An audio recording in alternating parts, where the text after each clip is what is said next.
Welcome back. आप देख रहे हैं आपके मुद्दे आपकी राय। आज जिस गंभीर मुद्दे पर हम चर्चा कर रहे हैं वो है हरियाणा में बढ़ता नशे का कारोबार। करनाल में क्या हालात है ये तो आपने देख लिया, लेकिन यमुनानगर में भी स्थिति कोई अच्छी नहीं है।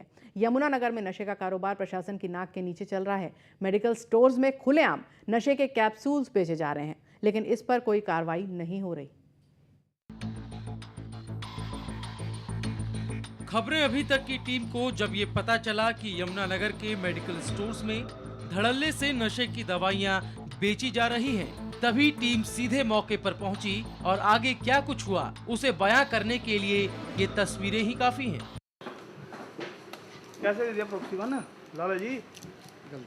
गलती तो होगी कभी।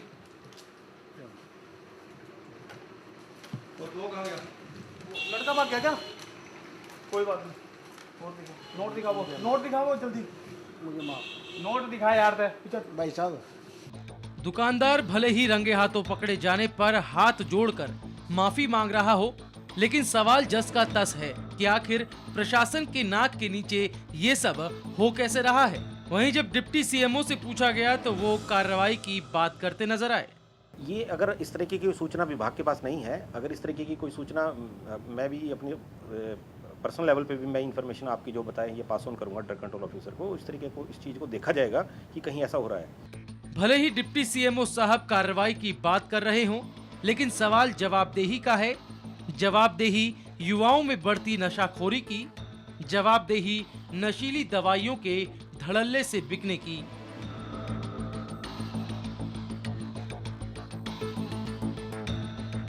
यमुनानगर से कुमार रमेश, खबरें अभी तक। चलिए रेशम सिंह जी, आपने रिपोर्ट देखी, अब आप इस पे क्या कहेंगे? मतलब करनाल से अब शिफ्ट यमुनानगर में हो गए हैं। जी जी, वही सेम कि भाई पुलिस शुड टेक एक्शन। अगर ऐसा हो रहा है तो सभी police agency should but they are not.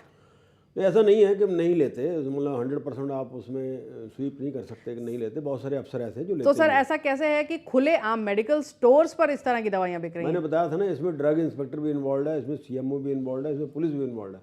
इसको सबको इकट्ठे होकर उसमें सभी मेडिसिन शॉप्स के ऊपर रेड मारना चाहिए पूरी टीम के साथ। अकेला जो है उस पर दूसरा जो है कि जो हमारी सोसाइटी है, they should also be very active in this, कि उनको जागरूक होना पड़ेगा, उनको बताना पड़ेगा कि हमारे एरिया में, क्योंकि जो नशेड़ी हैं वो 8-10 अगर इकट्ठे हुए तो लड़कियों को भी छेड़ते हैं रास्ते में और भी क्राइम करते हैं। कई उसमें क्रिमिनल उसमें आ जाते हैं और क्राइम बढ़ सकते हैं। तो उसमें पुलिस को करना चाहिए। अगर नहीं कर रहे तो बात ठीक नहीं है जी, लेकिन ऐसा नहीं है कि सभी नहीं करते। जी जी डॉक्टर साहब, ये बहुत क्लियर कट रूल है कि जब तक डॉक्टर कोई दवाई प्रिस्क्राइब नहीं करेगा, कुछ मेडिसिन ओवर द काउंटर ऐसी होती हैं कि आप नहीं ले सकते। ये कौन सी ड्रग्स हैं जो नीले पत्ते में बिक रही हैं? हाँ, ये जो मेरी जानकारी में स्पाज्मोप्रोक्सीवोन के कैप्सूल्स हैं जिसे युवा यूज़ कर रहे हैं जी नशे के लिए। जी। और मैं सबसे पहले तो इसके हार्मफुल इफेक्ट बताना चाहूँगा जिन लोगों ने इसका प्रयोग नहीं किया है, ताकि इसके हार्मफुल इफेक्ट्स जानकर वो इससे बच पाएँ। हम लोग रोज कहते हैं साइड इफेक्ट्स होते हैं, एलोपैथी में साइड इफेक्ट्स होते हैं। आमतौर से साइड इफेक्ट्स जो होते हैं वो डोज रिलेटेड होते हैं। जो स्पाज्मोप्रोक्सीवोन है रिसेंटली बैन कर दिए गवर्नमेंट ने, डीजीसीआई ड्रग कंट्रोलर जनरल ने इसको ऑफ इंडिया ने बैन कर दिया है और ये धीरे धीरे करके लुप्त हो जाएगी बाजार से। लेकिन जो पुराना स्टॉक है शायद वो बिक भी रहा होगा और इसे बिल्कुल भी बिना प्रेस्क्रिप्शन के नहीं बेचा जा सकता है। और आमतौर से डॉक्टर इसे लिखने की जब भी सोचते हैं जब अत्यधिक दर्द हो, जैसे किसी को तीखा दांत का दर्द हो या इस प्रकार का बोनी पेन है जो कि सह ही नहीं पाएगा मरीज, तो उस केस में ऐसा कैप्सूल देने की कोशिश की जाती है। और वो भी ऐसा नहीं होता कि दिन के अंदर 50 कैप्सूल 60 कैप्सूल लिखे, वो भी यही कहते हैं दिन में 3 या 4 खाएं। जो नशा करने वाले लोग हैं हम उनसे पूछते हैं तो ये 8 कैप्सूल का एक पत्ता होता है जी, और 8 के पहाड़े के अंदर ही वो बताते हैं कि ये मैं इतने कैप्सूल खाता हूँ, 8, 16, 24 लाइक दिस। तो ऐसे भी मरीज देखने को मिलते हैं जो कहते हैं मैं रोज 88 कैप्सूल खाता हूँ जी। और 88 कैप्सूल का मतलब 11 पत्ते इकट्ठे खा लेते हैं एक दिन के अंदर वो। और इनके हार्मफुल इफेक्ट्स जो है मैंने ऐसा पाया है कि जो लोग इसके आदी हैं उन्हें पथरी हो जाती है, उन्हें मिर्गी की बीमारी हो जाती है, शरीर में हमेशा दर्द रहना, जैसे ही वो कैप्सूल खाएंगे दर्द कम होगा, नहीं तो 24 घंटे वो दर्द में रहते हैं। दिमागी कैपेसिटी कम हो जाती है और काम में मन नहीं लगता है और एक तरीके से वो समाज का अच्छा हिस्सा नहीं बन पाते हैं, समाज से कट जाते हैं। और जब नहीं लेंगे तो फिर वो विड्रॉल सिम्टम्स तो उन्हें होते ही हैं, जैसे कि लूज मोशन होना या फिर इन कैप्सूल्स की वजह से उन्हें बेचैनी महसूस होना ना लेने पर। और कैप्सूल लेने पर उन्हें शांति महसूस होना, और इसकी वजह से एक चक्रव्यूह में फंसे रहते हैं, जिसकी वजह से वो बार बार इन्हीं कैप्सूल की चारों तरफ ही घूमते रहते हैं और इसे छोड़ नहीं पाते हैं। और ज़रूरत है ऐसे के अंदर उन्हें काउंसलिंग की, इलाज की, और उन्हें ठीक किया जा सकता है। एक कॉलर हमारे साथ जुड़ गए जी। नमस्कार, अपना नाम बताइए। नमस्कार। चलिए, लगता है इनसे संपर्क हमारा टूट गया है। डॉक्टर साहब, अगर बात करें किस तरह के सिम्टम्स देखे जाते हैं उन लोगों में जो ड्रग एडिक्ट होते हैं, जी जी, या क्या साइड इफेक्ट्स हो सकते हैं अगर आप कंटिन्यूसली ड्रग्स लेते हैं तो? जी जी, मैं इसको इस प्रकार से बताना चाहूँगा। कैसे मेरे पास बहुत से लोग आते हैं जो कहते हैं, माता पिता कहते हैं हमें लगता है कहीं हमारा लड़का नशा तो नहीं कर रहा, तो कैसे पता लगाएं इस बात को? तो वो लोग लक्षणों को जानना चाहते हैं, कैसे किस प्रकार से एक युवा को हम पहचान पाए कि कहीं नशे का शिकार तो नहीं है। सबसे पहला लक्षण है कि वो अपने परिवार से, उन लोगों से जो लोग नशा नहीं करते, उनसे कटना शुरू कर देता है जी। उसका एक छोटा सा ग्रुप बन जाता है जिसके अंदर वो घूमना शुरू करता है, और वो लोग आमतौर से नशे के शिकार होते हैं। तो ऐसे में माता पिता दोस्तों की वेरिफिकेशन कर सकते हैं कि दोस्त किस प्रकार के, कहीं वो नशे के शिकार तो नहीं है। फिर साथ में दिन भर सुस्त सा रहना, बेचैन रहना, इस प्रकार का लक्षण हो सकता है। या कभी कभी एकदम से लेजी हो जाना, आंखें लाल हो जाना, या ड्राउजीनेस जो नशा करने के बाद की स्थिति है उसमें नजर आना जी। फिर इस प्रकार का नशा भी आता है कि दिन में सोने लग जाना, या रात को लेट तक जागना, 11 बजे तक उठना, पढ़ाई में एकदम से स्कोर कम आने लगना, पढ़ाई में ध्यान कम होने लग जाना जी। एक टिपिकल तरीके से कि जी मुझे तो इतने बजे मोबाइल पे फ़ोन आ गया, मुझे जाना ही जाना है, तो इस प्रकार से बच के बाहर भागने की टेंडेंसी होना, इन सब चीज़ों पे ध्यान रखा जा सकता है। और ख़ास तौर से खाने के ऊपर भी, खाने की उनकी ईटिंग हैबिट्स भी चेंज होने लगती हैं कि वो नशा करने की वजह से अपने खाने पे भी ध्यान नहीं देते। तो माता पिता इस बारे में ध्यान देके, इन लक्षणों को देखते हुए ध्यान कर सकते हैं कि वो कहीं लड़का नशा कर तो नहीं रहा है। चलिए डॉक्टर साहब, ये तो हुई सिम्टम्स की बात, इफेक्ट की बात भी आपसे करेंगे, लेकिन पहले कॉलर हमारे साथ करनाल से जुड़ गए। नमस्कार, अपना नाम बताइए। जी, क्या सवाल है आपका, पूछिए। मेरा ये है मैडम, अभी देख रहे थे हम करते हैं, हम आपसे दरखास्त करेंगे अपने टीवी की वॉल्यूम बंद कर दीजिए। अब पूछिए अपना सवाल। बोल रहा हूँ जी, पूछिए अपना सवाल।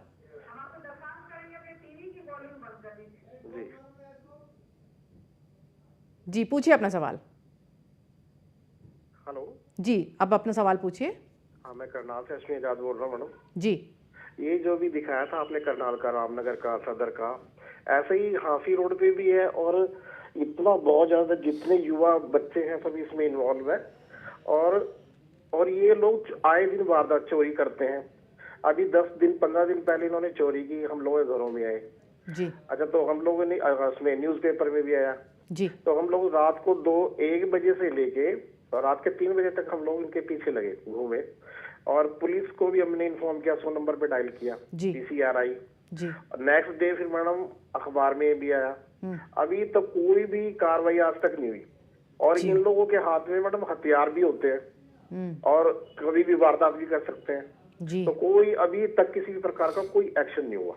यदि मान लो हम डायरेक्टली इनके ऊपर कोई हाथापाई करे, कुछ करे, तो हम लोगों को भी उल्टा मार करते हैं जी। आजाद जी, कितने दिन पहले की बात है ये? मैडम 10-15 दिन पहले की बात है जी। थैंक यू सो मच रेशम सिंह जी। 10-15 दिन पहले की बात है, अखबार में भी आ गई, इन लोगों ने खुद देखा, उनके हाथ में कुछ हथियार भी थे, अब तक कोई कार्रवाई नहीं। अब आप क्या कहेंगे? ये तो मैं पहले ही आपको बोल रहा था कि भाई ये छोटे मोटे क्राइम भी करते हैं। ये जो नशेड़ी हैं, क्राइम करेंगे, हथियार भी रखेंगे, लूटेंगे, लेडीज़ को भी परेशान करेंगे, घरों से घुस के सामान उठाते हैं, ये तो करते हैं। लेकिन इसमें कार्रवाई क्यों नहीं हुई, इसके बारे में अगर उन्होंने गिरफ्तार कर लिया था, अखबार में दे दिया, तो हो सकता है उसकी जमानत हो गई हो। ऐसा नहीं हो सकता उसको छोड़ दे, एक बार जब अखबार में आ गया तो गिरफ्तार तो हुआ होगा, लेकिन इसके बारे में पूरे फैक्ट्स मुझे पता नहीं है। लेकिन अखबार में देने के बाद कोई पुलिस वाला उसको अपने आप नहीं घर भेज देगा, कि या जब तक उसकी या तो बेल हो जाए, या उसका अभी ये जेल मतलब पुलिस की कस्टडी में दूसरे केस में गिरफ्तार हो गया हो। डॉक्टर साहब, आपसे अभी हमने बात की थी सिम्टम्स की। अगर कोई इंसान ड्रग एडिक्ट है, शारीरिक क्या नुकसान होता है उसे? जी, जैसे मैं बोल रहा था कि नशा ना केवल एक सामाजिक बीमारी है बल्कि एक शारीरिक बीमारी भी है। हम लोग पहले सोचते थे ये तो नशे का आदी है, ये आदत है इसे, लेकिन आदत नहीं है, एक बीमारी है। और बीमारी के सामाजिक नहीं, साथ के अंदर आर्थिक नुकसान भी हैं, पैसे का लॉस तो हो ही रहा है, इसके अलावा इसके मनोवैज्ञानिक नुकसान भी है और शारीरिक भी है। सबसे पहले शारीरिक की शुरुआत करूंगा। लीवर को नुकसान करते हैं, लीवर का साइज़ बढ़ने लगता है, लीवर के एंजाइम्स बढ़ जाते हैं, SGOT, SGPT इत्यादि जो भी एंजाइम्स हैं वो बढ़ने लगते हैं। गामा GT एक खास एंजाइम है लीवर का जो कि ड्रग एडिक्ट्स में ज़्यादा बढ़ने लगता है, इससे पता लगता है। साथ ही के अंदर प्रॉक्सिबोनिक कैप्सूल्स की वजह से, जैसे मैं बता रहा था कि किडनी पे डैमेज होता है और उसके साथ में उन्हें पथरी बनने की टेंडेंसी होने लगती है, किडनीज़ का फंक्शन डाउन हो जाता है। इसी प्रकार से मसल्स वीक होने लगते हैं, दर्द को सहने की क्षमता कम हो जाती है और हल्का सा दर्द होने पे ही उन्हें कोशिश रहती है किसी भी प्रकार की दर्द निवारक दवाई ले लें अगर नशा नहीं मिल पा रहा है तो। साथ में मनोवैज्ञानिक लक्षण इस प्रकार के रहते हैं कि वो लोग बहुत ज़्यादा डिपेंडेंट हो जाते हैं, लो सेल्फ एस्टीम होता है उनका, और जैसे अभी आप बोल रहे थे कि वो लोग कभी कभी अपने साथ में हथियार भी रखते हैं, तो जिसका लो सेल्फ एस्टीम हो जाता है उसे पता नहीं कब उसे क्या चोट लग जाए, तो वो हथियार भी छोटा मोटा चक्कू साथ रखने लगता है कि कब कोई मुझे पकड़ ले और मैं चक्कू से मार के भाग जाऊं। सेल्फ एस्टीम कम होने लगता है, नींद की कमी होने लगती है। बड़ी हैरानी की बात है कि नशा लोग इसलिए करने लगते हैं कि उन्हें उससे नींद ज़्यादा आए, लेकिन अल्टीमेटली यही नींद गायब हो जाती है आंखों से नशा करने के बाद में, और उन्हें नींद कम आती है। रिहैबिलिटेशन सेंटर्स खुले हैं जो आप नशा मुक्ति केंद्र जिन्हें कहा जाता है, क्या प्रोसेस है इनका? पहले तो ये बताइए कि अगर कोई इंसान नशा छोड़ना चाहता है तो कैसे वो इनमें एंट्री ले सकता है, या क्या एंट्री फी होती है, किस तरह का इलाज करते हैं आप लोग? जी, सरकार की ओर से हर जिले में नशा मुक्ति केंद्र खुले हैं जिनमें 10 से 12 बेड्स रिजर्व हैं हर सरकारी अस्पताल में नशा मुक्ति के लिए। इलाज संपूर्णतया निःशुल्क है, कोई भी इनके चार्जेस नहीं रहते हैं, और दवाई भी वहाँ पर आमतौर से फ्री मिलती है। और इसके लिए 2 फेजेस में ट्रीटमेंट दिया जाता है। इनिशियली इस चीज़ को समझने पे जोर दिया जाता है कि बीमारी क्या है, यानी कि नशा किस प्रकार का है, सिंगल ड्रग है या मल्टीपल है। फिर ये भी जानने की कोशिश की जाती है कि कहीं नशे वाला मरीज झूठ तो नहीं बोल रहा है कि मैं सिर्फ 10 ही कैप्सूल खाता हूँ और वो सचमुच में 88 खा रहा है या और भी ज़्यादा खा रहा है। तो उसको जानने की कोशिश की जाती है। उसके लीवर के टेस्ट किए जाते हैं, किडनी के टेस्ट किए जाते हैं, ब्रेन का टेस्ट किया जाता है, ताकि उसे समझ पाएँ उसकी शरीर की स्थिति कैसी है। जी ताकि डॉक्टर साहब, क्या नशा, एक जो सबसे बड़ा सवाल है, क्या कोई ड्रग एडिक्ट नशा छोड़ सकता है कम्प्लीटली?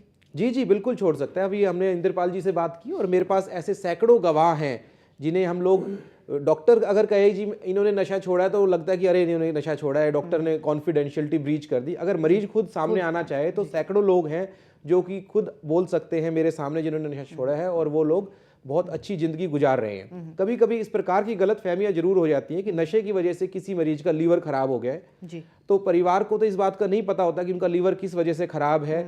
वो डॉक्टर के पास में इलाज लेने के लिए जाते हैं और कहते हैं डॉक्टर ने अभी दवाई लिखी है, तो कहते हैं अरे जी आपकी दवाई की वजह से लीवर खराब हो गया, जो ये 15 साल से खा रहे थे नशा उसकी वजह से लीवर खराब नहीं हो। इस प्रकार की कभी कभी गलत फहमियाँ भी हो जाती है। यानी मानसिकता सही करनी जरूरी है। जी, पहले सबसे पहले तो ट्रस्ट करके डॉक्टर के पास जाने की जरूरत है। जी, रेशम सिंह जी, चलते चलते आपसे भी ये सवाल लेना चाहेंगे कि हमने दिखाई जो दोनों रिपोर्ट्स दिखाई और जो कॉलर्स हमारे पास आए उसमें साफ साफ ये दिख रहा है कि पुलिस भी इन्वॉल्व है। ऐसे पुलिस वालों के लिए आप क्या कहना चाहेंगे? नहीं, इसमें ये है कि ये बहुत बड़ा एक किस्म की बीमारी है सामाजिक, जिसमें हमारा नौजवान साथी जो है वो इस नशे की तरफ जा रहा है। उसको रोकना बहुत ज़रूरी है, उसको मेन स्ट्रीम में लाना बहुत ज़रूरी है। इसमें पब्लिक का सहयोग और पुलिस और दूसरी एजेंसी सब मिलके इस नशे की बीमारी को दूर करना चाहिए। They must do it.